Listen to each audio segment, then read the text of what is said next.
Bagi aku dia bukanlah handling ataupun suspension yang biasa-biasa, bukan skuter biasa. Throttle lah, dia macam ada engine braking sikit. Rasanya mungkin disebabkan oleh rantai aku. Mungkin lah, aku pun tak sure sangat. Siapa yang power tu cuba komen. So mana yang nak buat untuk ride jauh, ulang alik kerja 100 km, 150 km, aku rasa motor ni tak ada masalah. Aku expect lebih lah. Sebab dia 399cc guys. So dia punya expectation tu alah, skuter kan, patutnya kena ada compartment lah depan ni. Sepatutnya At least boleh letak dompet ataupun phone dah okey lah. Okay, Assalamualaikum warahmatullahi wabarakatuh. Welcome back to my YouTube channel. Jangan lupa like, comment, and subscribe.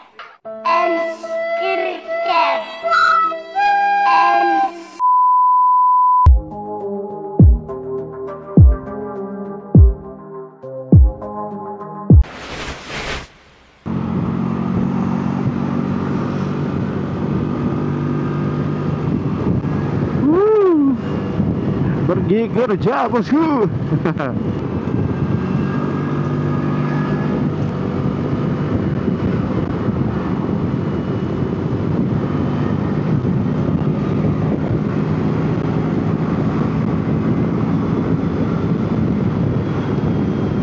Wih, jalan jam ah.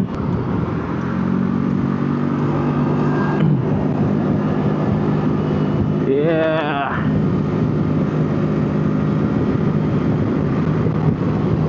Okay, so untuk video kali ini kita nak borak pasal apa yang aku suka dan apa yang aku tak suka dengan motor daripada SOM ADS TJ400 ni. Berbaloi ke? Kalau nak tahu lebih lanjut, stay tune sampai hujung video. Yeah. Okay, first thing first, apa yang aku suka dengan ADS TJ400 ni adalah dia punya handling dan juga suspension. So untuk handling dan juga suspension ni, bagi aku dia bukanlah handling ataupun suspension yang biasa-biasa, bukan skuter biasa. Dia lain pada lain. Serius aku cakap, enjin dekat tengah tu memang memainkan peranan lah. Tengok corner dia, nampak? Mantap coy. Ya, inilah handling. Nampak? Relax, lambat. Lepas tu bila kita lepas throttle lah, dia macam ada engine braking sikit. Rasanya mungkin disebabkan oleh rantai aku. Mungkin lah, aku pun tak sure sangat. Siapa yang power tu cuba komen. So untuk suspension dan handling dia memang perpadu. Dia punya monoshock multi-link bawah tu, memang sedap weh. Jalan tak rata macam ni memang sedap. Aku tak try lagi masuk off-road sebab tak berpeluang. So next lah, InsyaAllah kalau ada rezeki kita try bawa masuk off-road, tengok power tak power. Untuk handling dan juga suspension, motor ni aku boleh bagi 10/10 lah. Memang serius sedap weh. Kalau hang corner high speed, dia tak macam motor skuter biasa.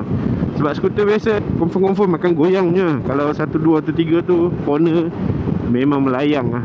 Tapi yang ni dia punya firm tu mantui.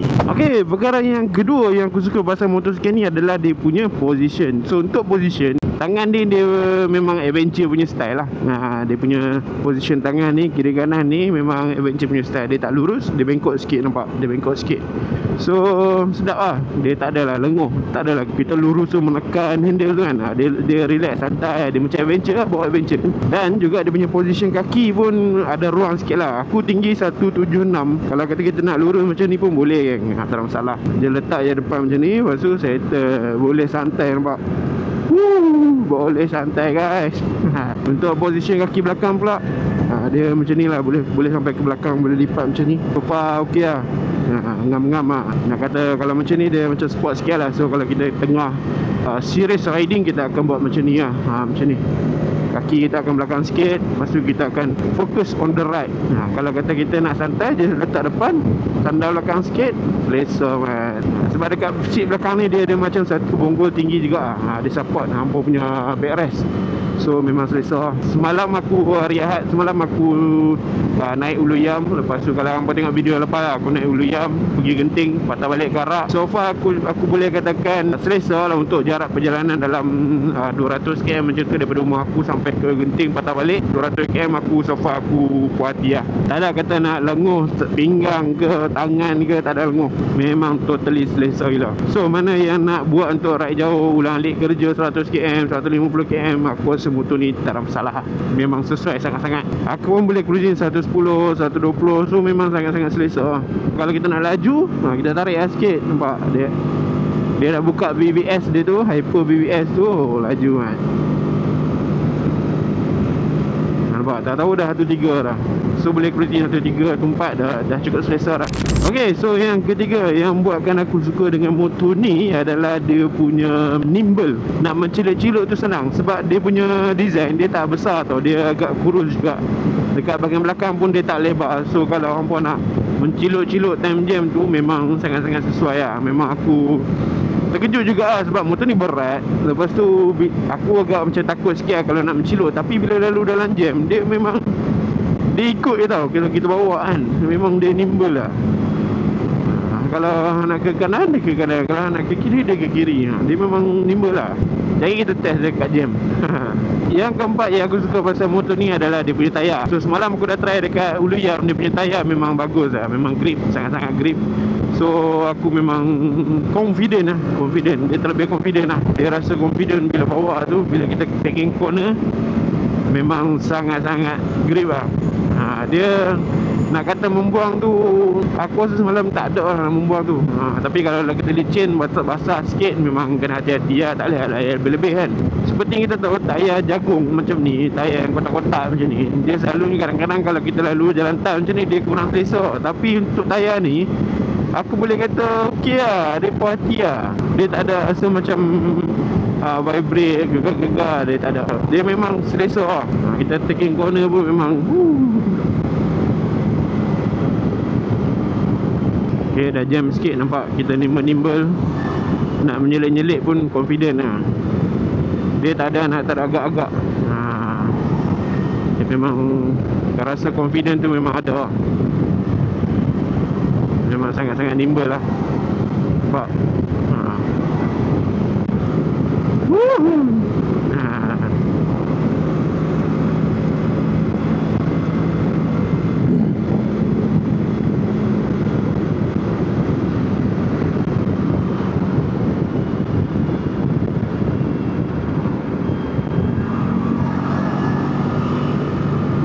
Cukup dah santai, kita lagi kepak kaki baru kita boleh fokus untuk menciluk. Nampak?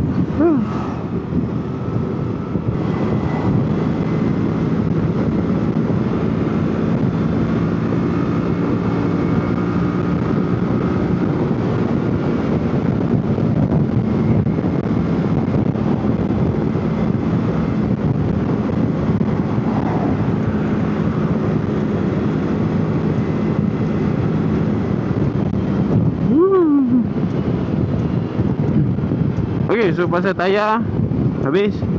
Memang tayar dia memang sesuai lah untuk multi purpose. Off-road aku tak sempat try lagi. Nanti ada peluang kita try lah, insyaAllah. Oh, by the way, kalau ada yang tanya lah, dia punya handlebar ni dia atas sikit pada side mirror kereta. Ada mungkin yang sama macam MPV ni, dia akan sama lah.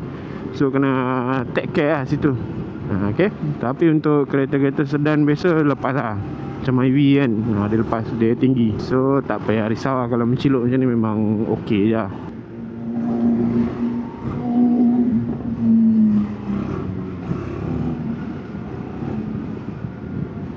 Jalan jam bosku. Dah lah tak lenguh, boleh menciluk. Sedap. Untuk orang-orang yang pergi kerja balik kerja KL ni memang sesuai lah.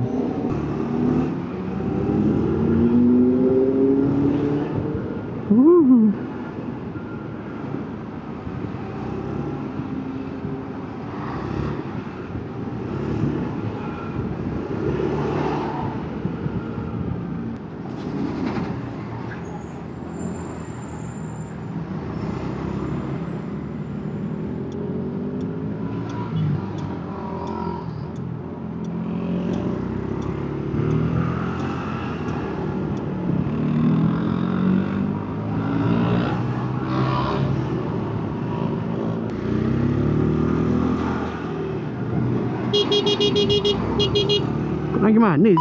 Depan lori kau nak masuk. Alah betul lah. Kau lori tak nampak kau macam mana? Janganlah masuk depan lori. Bahaya mat.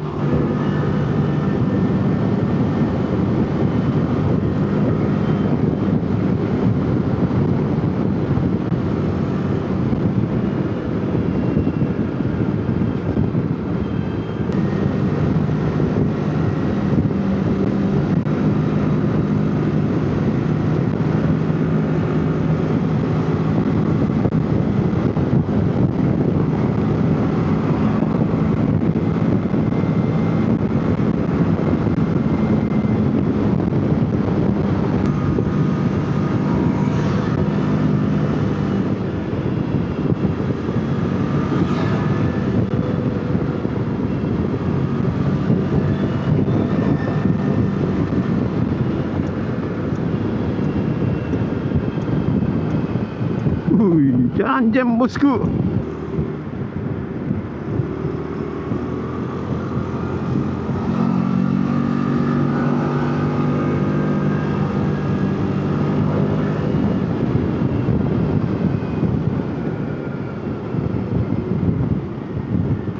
Okay, so perkara yang aku tak suka pula dengan motor ni, mesti apa ya kan? Siapa perkara yang aku suka? Aku tak sebut power dan torque dia. Aku sebenarnya unexpected lah. Aku expect lebih lah. Sebab dia 399cc guys. So dia punya expectation tu alah, torque tu ada, power dia tu agak sikit lemau lah geng. Aku pun tak tahu lah. Mungkin disebabkan oleh CVT tu nak transfer ke chain kan, nak transfer ke rantai. So dia ada delay punya performance lah. Aku tak sure lah benda tu kan. Ataupun sprocket tak sesuai dengan berat aku.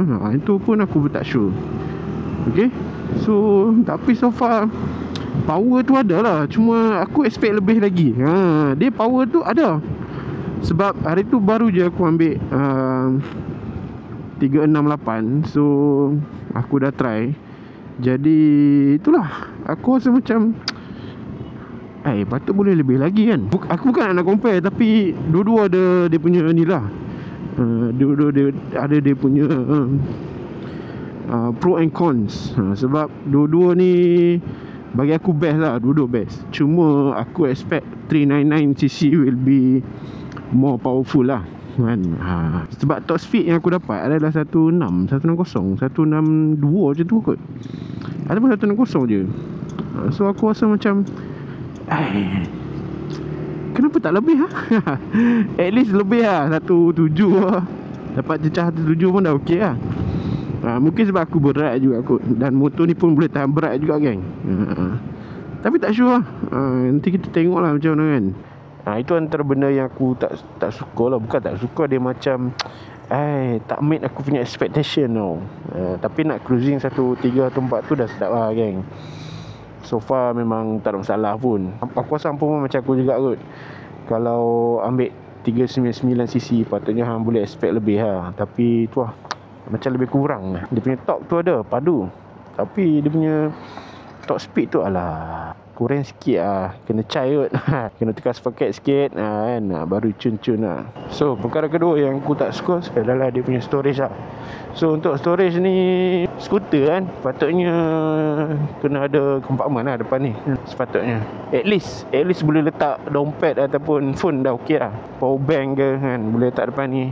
At least untuk benda-benda kecil yang kita macam tak nak simpan dalam poket, tapi dia ada ruang lah untuk kita simpan dekat depan ni. Kalau ada ruang dekat depan ni, cun dah. Dia punya storage bawah bagi aku okey lah. Boleh muat helmet full face, open face satu, okey lah. So just kita tambah dia punya box lah, box kat belakang tu.